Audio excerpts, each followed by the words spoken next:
You're listening to the 40 Thrive Podcast, Episode 1. You're listening to the 40 Thrive Podcast, the show created for women 40 and beyond, ready to shake things up. Get exclusive access to expert advice, support, and strategies that will inspire, motivate, and give you the tools to not just survive, but thrive.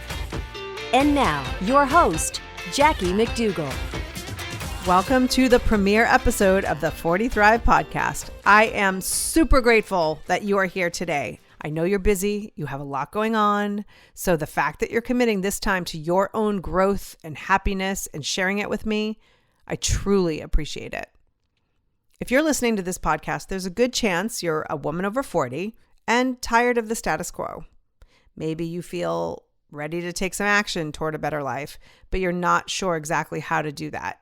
This podcast has been specially created just for you. I created the 40 Thrive community because I'm dedicated to connecting women in their 40s, 50s, and 60s with the resources they need, that we all need, frankly, to live life on our own terms. Before we get started with today's episode, I invite you to head on over to 40thrive.com and download your free tips to thriving today. Thriving is not one of those all or nothing things. The tips there will help you take baby steps toward more purpose and fulfillment, just a better life. That's 40thrive.com to download your free tips to thriving today. All right, so a while back, I did a little shout out to find a guest co-host for this premiere episode of the 40 Thrive Podcast. We got a lot of submissions from women over 40 who shared what made them the right choice for the role. I then called in some favors from my hugely talented TV friends who combed through the submissions and chose their top 5. Then the 40 Thrive community on Facebook voted for their favorites. My very first 40 Thrive guest co-host was a clear winner, winning over the community with her hilarious sense of humor, candor, and ability to make pretty much anyone feel comfortable. From her stint as the 40-year-old intern to completing multiple marathons, Heather Stewart is living proof that 40 is sometimes just the beginning. Welcome to the 40 Thrive Podcast, my guest co-host, Heather Stewart. Hello, hello. Heather. You can call me your friend too. You are my friend. Okay, you are my friend. But you are also the winner chicken dinner of the 40 Thrive co-host contest. I know. Hands down. With your sass and your humor and your smarts. I got it all, guys. You got it all. Send dudes. And you're single. Yeah. How is that possible? I know. I don't know. But we had to put that out there in case, you know. Yeah. Ladies and gentlemen, if you're listening. But you're not looking for the ladies. You're just... No, I'm looking for the gentlemen. I'm calling out to my lady friends to find me the gentleman. Okay. We're clear now. So, so we do have a theme for today's show. The theme of today's episode is just get started. Yup. You are the perfect person to have on for this theme.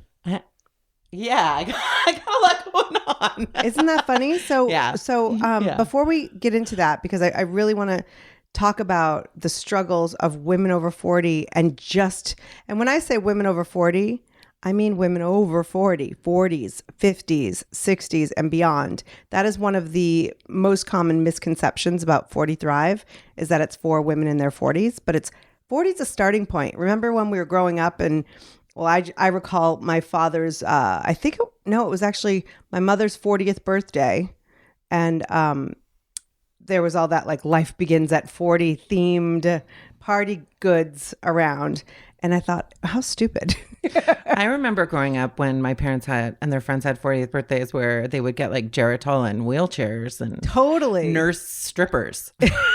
It was always like joke gifts. Yeah. Gag gifts. You're over the hill now. Right. There were stores just created for that. They probably still have that stuff, but you better not give it to me until I'm like 90. Yeah. So, but you know, I just recall looking at that and thinking life begins at 40. I don't know. And now that I'm 47, so I'm closer to 50 than actually 40, but life totally began at 40. Yeah. Yeah, I definitely started doing more stuff that was outside my box after 40, I guess. Like doing things without caring what other people thought.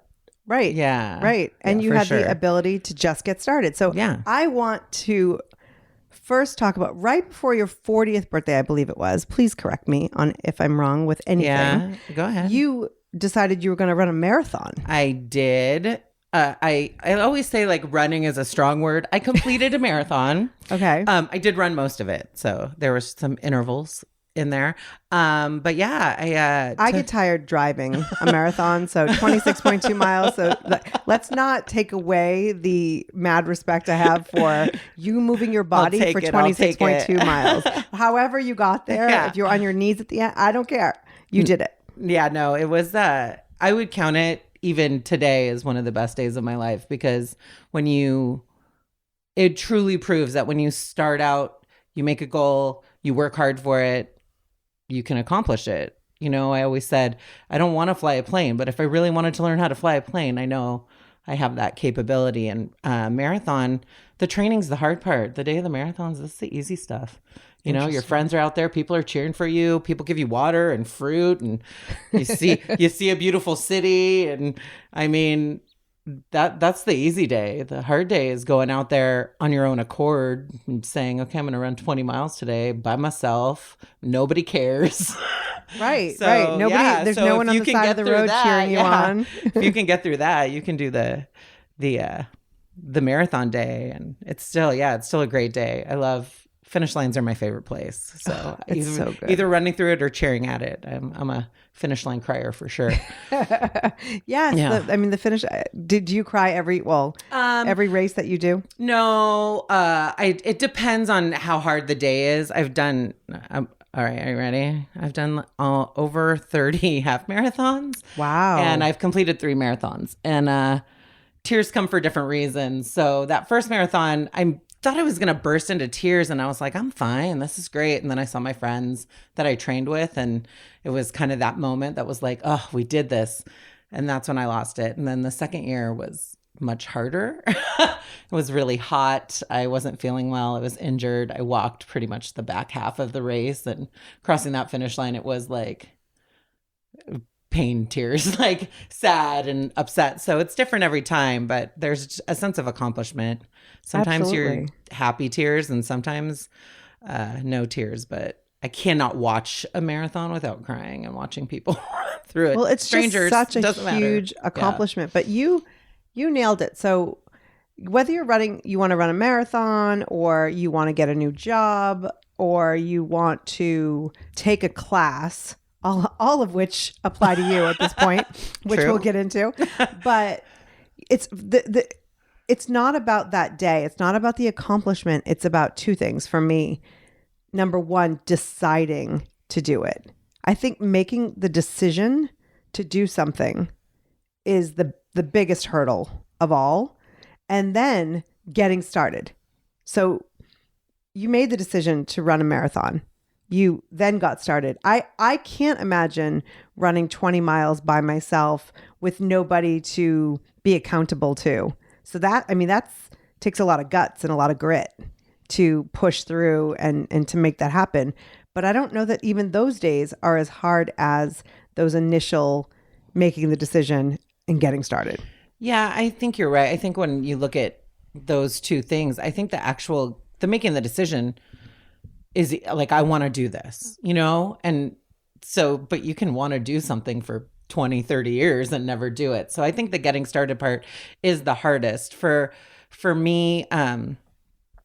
With running in general, a marathon was an easy decision, easy to get started. I had a great support system. I had already been running and doing half marathons.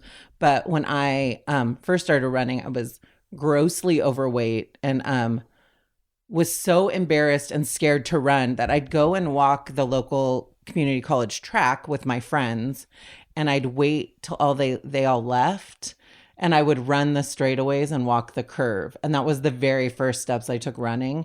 And it was terrifying just to do that, like just to think, okay, I can just run this. I don't even know how many, what is it, 100 yards, like a football field? I don't even know. I'm going to run this 100 yards, and then I'm going to walk, and then I'm going to run 100 yards. I'm going to do it 5 times, and then I'm going to go home. And deciding to do that and being, there was a lot. There was shame because I was overweight and I wasn't healthy and I wasn't active and fit. And so doing all of those things, but despite the bad feelings, because I knew it was going to bring me good feelings later. And I think you forget, change starts with making a decision, and then it gets hard, and then it's together again, Right. Like cleaning out your closet, Absolutely. And that's the thing is you made the decision, you got started, but it's, sometimes we have that momentum that like, oh, this is so exciting, I'm working toward a goal. And then you get to that middle section where you're not close to the goal, but you don't have the motivation of the beginning. That's when it gets also super hard. Yeah. So let me ask you this though. So, I mean, at this point you're overweight, you're not a runner, at least, historically you hadn't been a runner. You're embarrassed in front of these people. Who are my friends, by the way. The people at the track were your friends. But that would have stopped so many people. Why didn't it stop you? I don't know. I think part of it, I wanted to fit in with my fitter friends. I had a group of friends and we were trying to be healthier. And so even though I was the least healthy of them all, we all kind of had a similar goal. But I remember I wrote down reasons I wanted to be healthier. And one of them was, I want to run a marathon. And then in parentheses, I wrote, in theory. What does that mean in theory? I mean, like, I think it was like, I want to be able to run a marathon. And then, but who knows if I'll ever do it. So I don't know. I feel like sometimes something just clicks in your head and you're like, I'm just going to do this. At least that's how it works for me. I don't know how it works for everybody else. And I've always been kind of a late bloomer. So it just happens that all of these things are happening in, starting in my late 30s and moving into my 40s, where I finally feel confident and comfortable and ready to take on these new experiences. So, well, and running and fitness is not the only new experience. I mean, seriously, no. If we had a 40 Thrive pageant today, you would be the one with the sash at the end, like doing that Give me wave a crown, girl. with the seriously, because not only approaching 40 did you start running, now you are how old? I'm 45. 45. You're still running when you're healthy. When you're healthy, when you're darn Achilles. When you're without injury. But you also left or went back to school. Tell me, take me through it.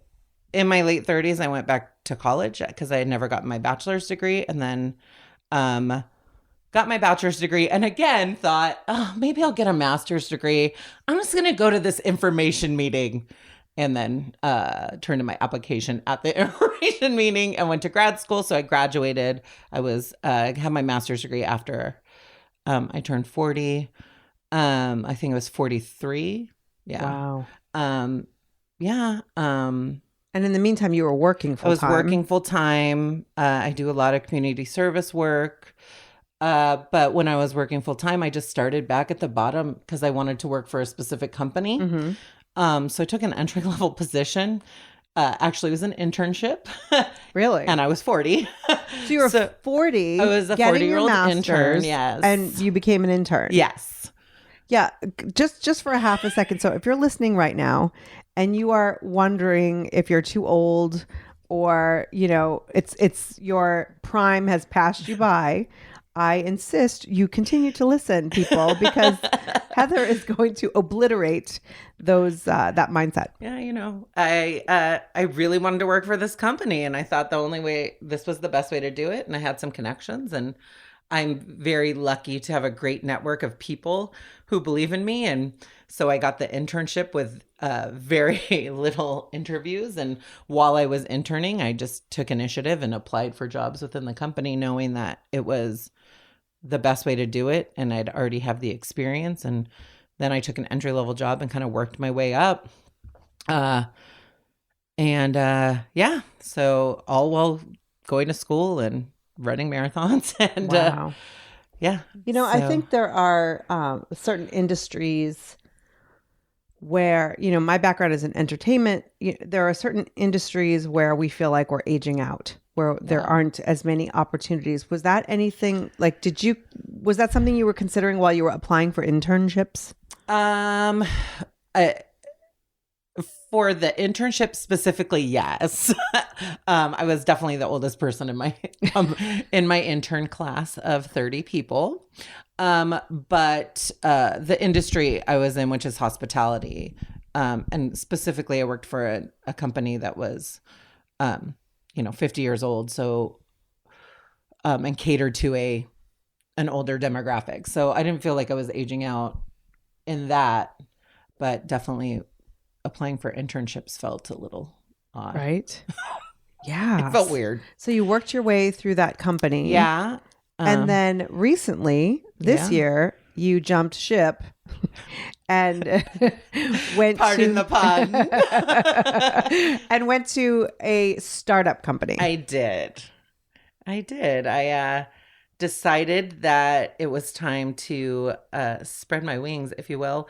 An opportunity arose to work with people I respected and kind of build something from the ground up. And it was a higher position. So it was going to be a faster track for me to get where I was. When you work for, I don't know how many of you work for large corporations, but sometimes moving up is quick in the lower levels, but then kind of stalls when you get to mid-management and senior management.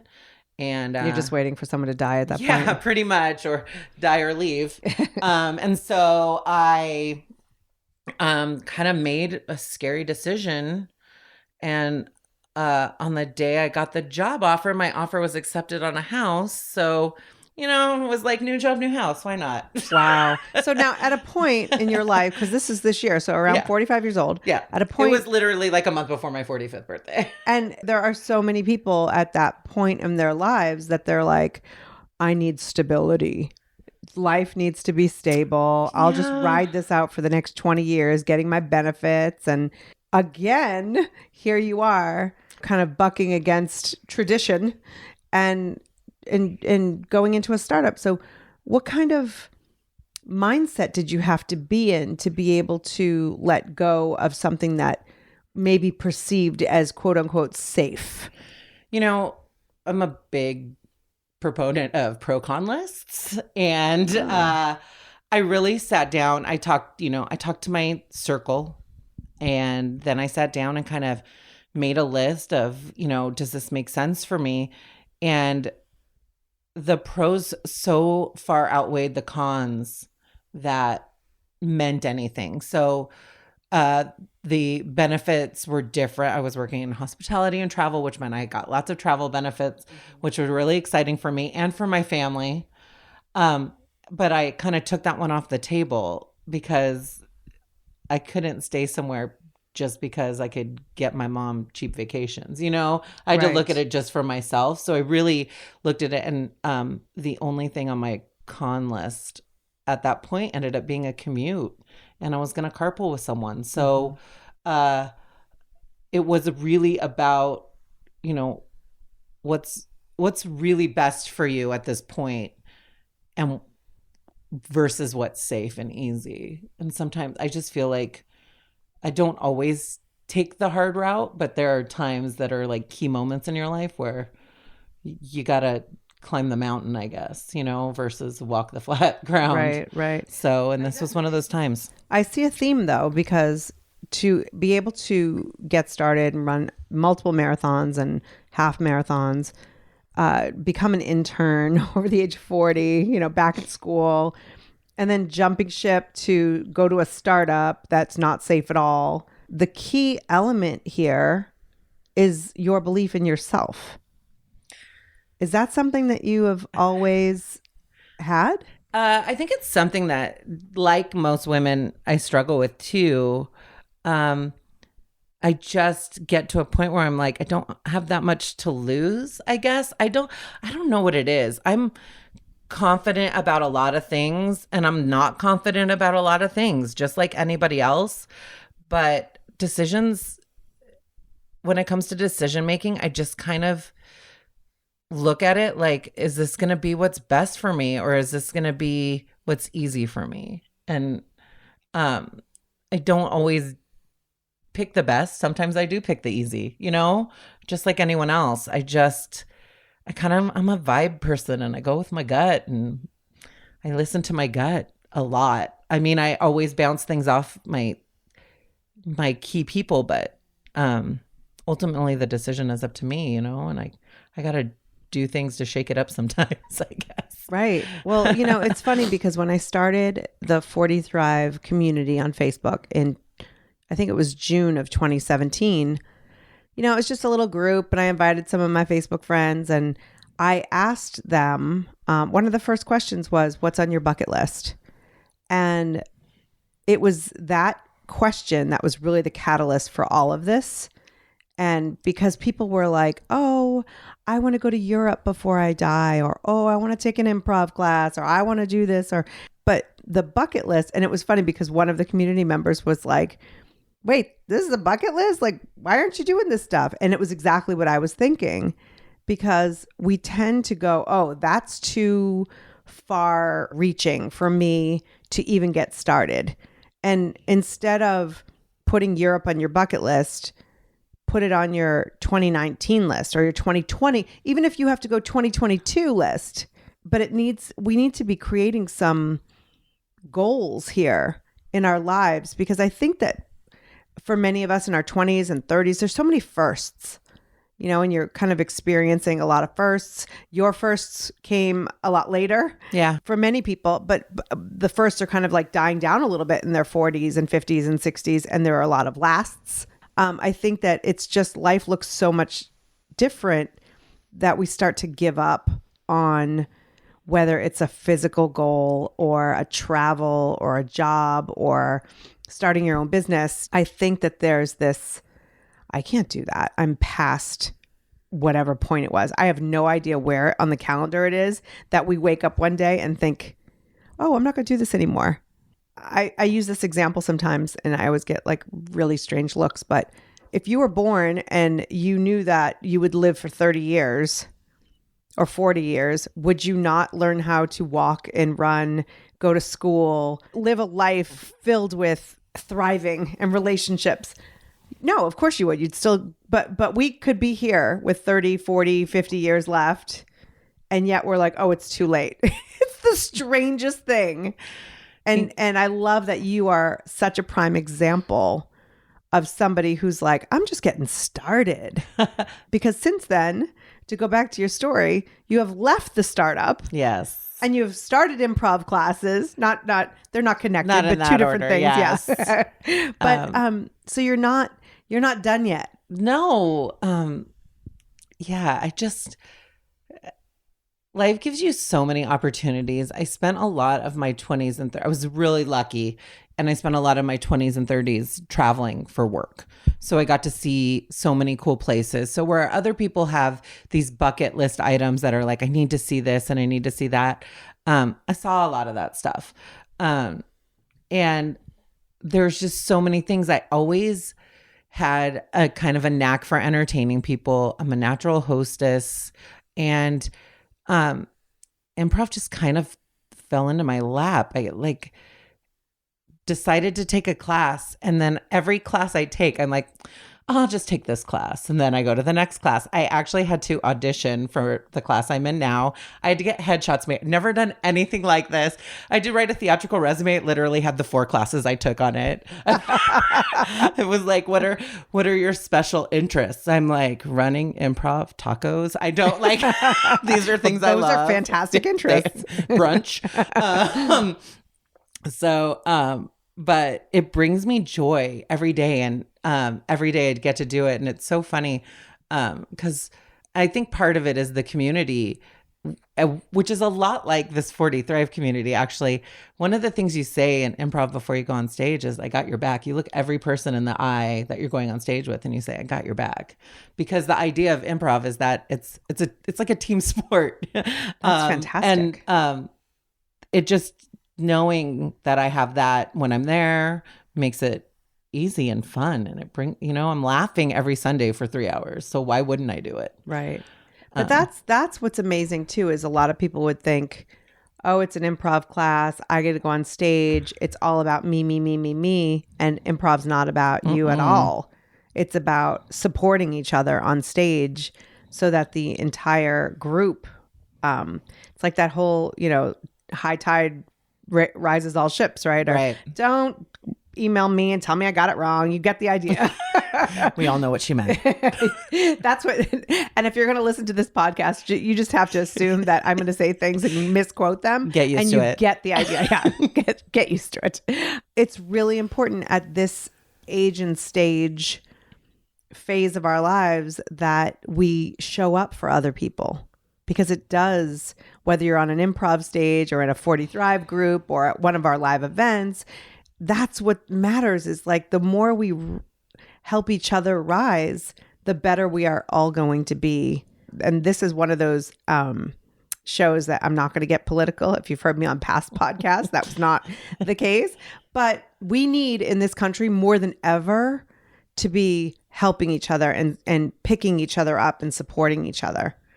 And I love that you continue to do so on stage and in your career. And so what are some of the things you feel like, because we can sit here and say, well, look at Heather. She's just doing it all. And it's not, she has no fear. Because that's what a lot of, That's a lie. well, that's what a lot of people will do. I mean, I have theories on the word fearless. I hate the word fearless because I think it's such a crock and such BS when somebody says, oh, well, look at Heather. She's fearless. Because not only does that take away all the hard work and fear that you have worked through, but it gives people permission to not work through the fear themselves. Yeah. Because if I call you fearless You're and I'm allowed to full be of fear, I fearful. don't have to go through I don't have to do what you did because I'm giving myself an excuse. So what are some of the things you've had to work through with all of these amazing changes and all of these great leaps you've taken? So, the first one that comes to mind is back to improv. I take notes in my class. Obviously, I'm a good student. And just 2 weeks ago, literally as I sat in the room, the very first thing I wrote was, I'm terrified of this room. But I also recognize that the whole point is to be scared and to be scared to be vulnerable. Like the things we have to do, improv isn't only making people laugh. It's actually, there's an acting aspect to it. And I'm not an actor. I guess I should stop saying that. I'm becoming an actor a bit. But doing things, I had to do a scene where I had to make the other person want me, like sexually, which is a very uncomfortable place for me.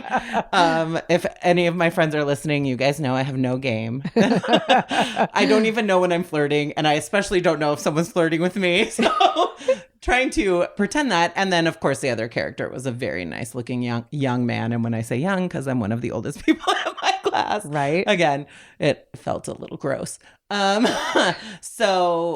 the idea is that having fear is important because it's something you can work through. And sometimes being scared of something means it's worth it. Right. Like That's what I tell my kids Yeah. when they get nervous about something. I said, it's because it matters. yeah. And it's because it's making you better. Like 100% improv has made me a better listener. 100% improv has made me a better interviewee, which is really important right now because I'm not working. Right. 100% it has made me better at thinking outside the box because you have to be innovative and think quick on your feet. So it's making me better in other aspects of my life. So I can't let my fear let me not do it. If Right. that makes sense. Well, yeah, because I think some people look at things like improv as, well, I don't want to be an actress. Why would I go out and do that? But there are creative avenues out there that will actually enhance the rest of your life, that will give you skills that you could benefit in other areas. Yeah, I've had people in earlier classes where they did it because they wanted to learn English better. And they wanted to understand sarcasm and humor, Right. American sarcasm and humor, because it's not their first language and this isn't their natural born country. And, there's different things. You have to remember that you can learn different things from different experiences. My last job didn't end the way I wanted it to, but I also know, You know, we talked a little bit about this earlier before we got on air. Like, I know my worth now, and I probably would have stayed in my same old job, not kind of getting anywhere if I hadn't have moved. Right. So I know there's a benefit, there's a positive to this, and I feel like I have so much to offer anyway.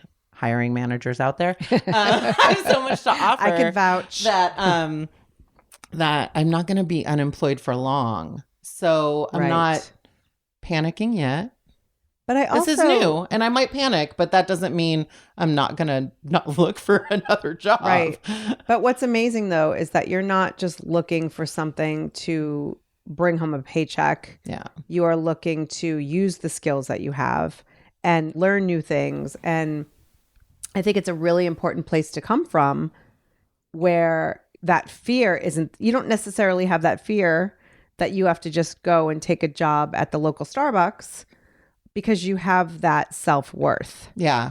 And I think that I probably wouldn't have the same feeling if I was younger. I think that's something you learn as you get older. Yes. So isn't it funny, though, because we have this feeling of self-worth. We know we have this experience, but at the same time, we're afraid that other people are seeing us in a way where we're not as relevant anymore. Yeah. I have a friend who is looking for her next gig, or, you know, a job that she loves and that makes her feel creative and all that stuff. And she said, well, this company does A, B, and C, and I haven't done A, B, and C for 20 years.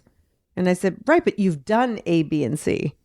Yeah. But it was 20 years ago. And so I said, I have 3 kids. They're all 2 teens and a tween. I said, if somebody dropped a baby in my lap, would you turn to me and go, oh, you can't raise that baby? You haven't done that for a few years. Like, no, you know that I could do it. I've done it before 3 times, you know? So we would never do that. But yet for some reason in our careers, oh, but I haven't done that in 5 years. I haven't done that. And there may be a learning curve, but you can still do it. You still have that experience, no matter how long ago it was. Yeah. I mean, even thinking about the most recent things that happened in my life, obviously, when I started looking for a job, I reached out to my network and I gave my resume to a friend, and she showed it to some people, and they asked me to apply for a position that I never would have applied to, just because I didn't think, but because of the title, because I thought I wasn't ready for it. And she was like, look at your resume again, Heather. Like, they read it and they said, no, we want her to apply for this position. Right. So, and I was like, I don't know why we hold ourselves back all the time because of what we think, and or what we think other people think, you know? Yes. Like, I don't want to go to the gym because I've gained some weight, and I don't want the people at the gym to be like, why is that chubby girl? Which is hilarious. Who does she think she is? That's why you're supposed to go to the gym, Yeah. right? Yeah. But it's fascinating. And it's, again, another thing that I tell my kids, like, we are so wrapped up in what other people think of us that we would be shocked to know how little they think. I know, right? Like, I'm like, nobody's thinking about you. nobody cares. I mean, and it's not you. I'm not, I get nobody's it. thinking about any of us. Like, show up at the gym or show up at improv. Right. Like, in fact, you may actually be inspiring somebody to take a step that they were afraid to do. You know, how many times do you hear that from people who are like, Heather, I saw you do this and it made me do not necessarily the exact same thing, but it gave them that confidence that they can try something new. Yeah, no, it happens all the time. And it's so funny because you're exactly right. Like, why am I putting so much value on what other people think when they're most of the time they're not thinking, right? They're not thinking what I think they're thinking. And it's just something you struggle with. And you have to remember, like, I'm going to do this. I have to remember that this is my priority and I'm my priority, and this is what I'm going to do. And I get it. Other people have other priorities.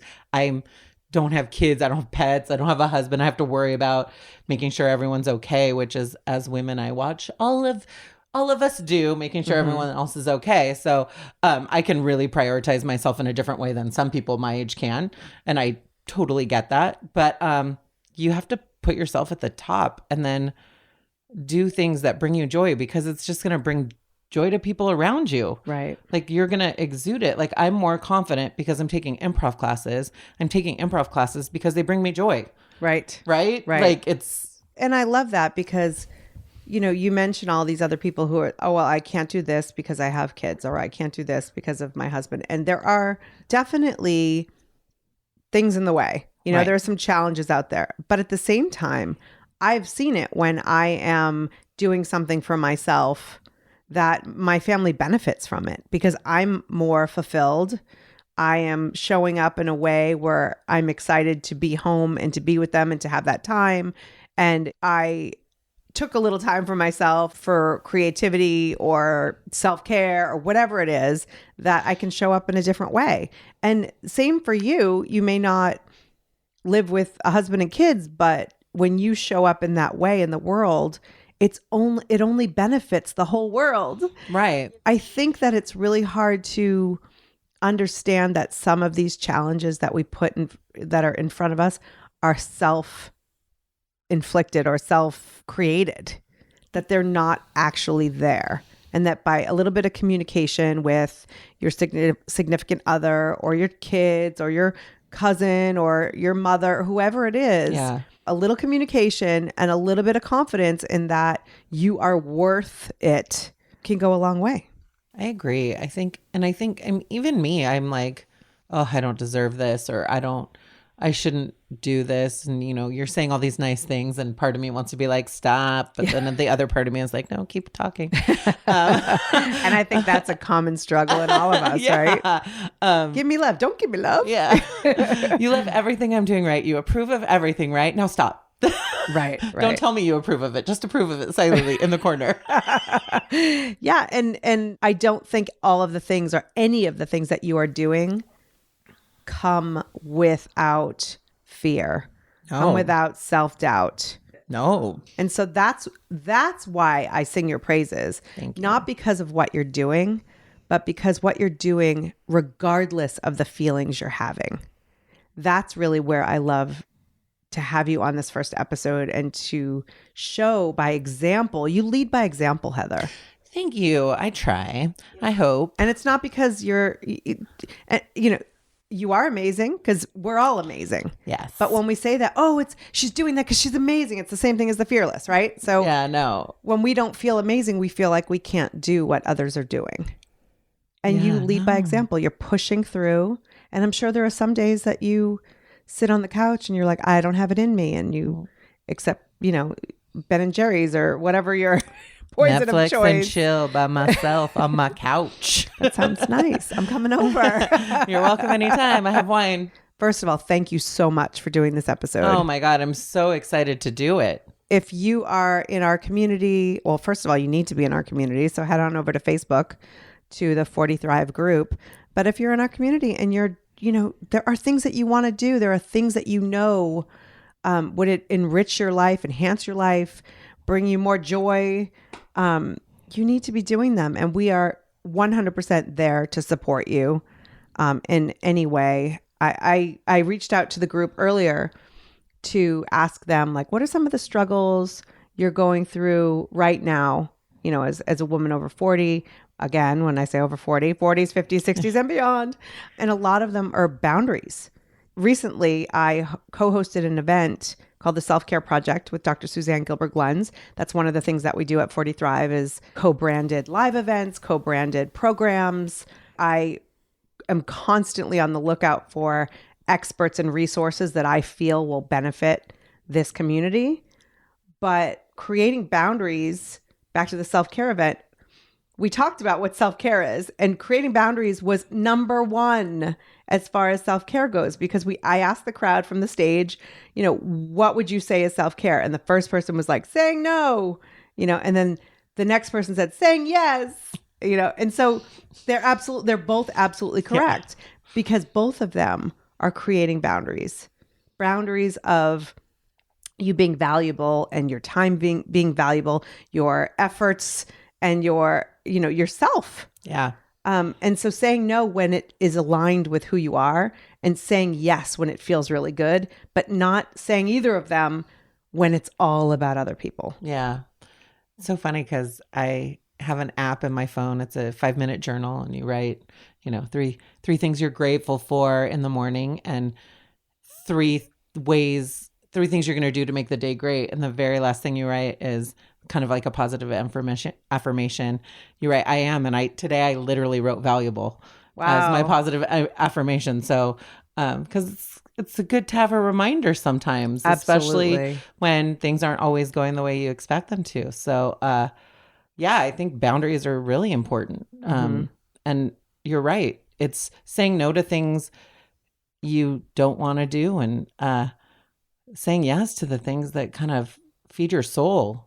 Right. And not putting your value in outside influences. Adding the get-tos. You want the get-tos, not the have-tos. Right. There's enough things you have to do in your life. Right. You have to pay taxes, and you have to make sure your family's fed, and you have to make sure you pay the rent. And, where are your get-tos on that list? They should be real high up. Absolutely. Yeah. And take a second to think about the get-tos, because it's not even that we're not prioritizing them. We're not even giving ourselves the space to think about them. Yeah. But just to go back to that day on the track, or that internship, or leaving a quote unquote safe job for a startup. I love that with each step, your value hasn't changed, no matter what that other outside influence determines what your value is, doesn't actually change the value you see in yourself. Yeah. Thanks for recognizing that. You articulated it so much nicer than I could. But that's where we struggle, I think, as women, because when the value you believe you have is up and down, that's depression, anxiety. And I'm not saying that those things aren't chemical and I'm not, I don't want anyone to think that I'm not a doctor here, but I'm just saying it can definitely lead to depression and anxiety and other, negative feelings when our value is wavy, up and down and all over the place. Like, it's really important, no matter what else is out there, your kids leaving the nest, or maybe online dating, or changing jobs, whatever the transitions are that a lot of us are facing over 40, when you know your value, you can get through them. It's the days I need to be reminded the most is when I tell myself that I'm valuable, Right. Because sometimes you need a reminder, and sometimes you're the only person that can remind you of that. Because if you believe it, then the rest of the world can believe it. Yeah. It's exactly. So you have to believe it. Yeah. Okay. I have to ask you this before we leave. Yep. What does 40 thriving mean to you? What does 40 thrive mean to you? That's a great question that I could talk about for years, but I'll just make it quick. I think it means not letting your age get in your way. I think a lot of the times, and I'm as guilty of this as the next person, ask my younger friends. I'll say I often remark about the age difference, but I'm still doing the things, again, that bring me joy. It's about your life doesn't end at 40. It doesn't begin at 40. You're in your life. You're in it right now. So keep living it and doing all the things that make you happy and that give, value to the world and to your heart and to your soul. And just make sure, that you're thriving, like literally. I love it. I love it. Thank you so much, Heather. Thank you. I hope you enjoyed this premiere episode of the 40 Thrive podcast. I know I did. Heather is an awesome reminder that we don't have to know everything or have life all mapped out in order to take that first step. What's something you've been putting off? Do it. The 40 Thrive community is here for you every step of the way. We got your back. Thanks so much for listening. If you like what you hear, hit that subscribe button. The podcast will appear each week without your having to do anything. And if you feel inspired, I would love it if you'd share it with a friend. You know the one. She could use a little inspiration right about now. Send it to her and let her know you're thinking of her. Until next time, keep thriving.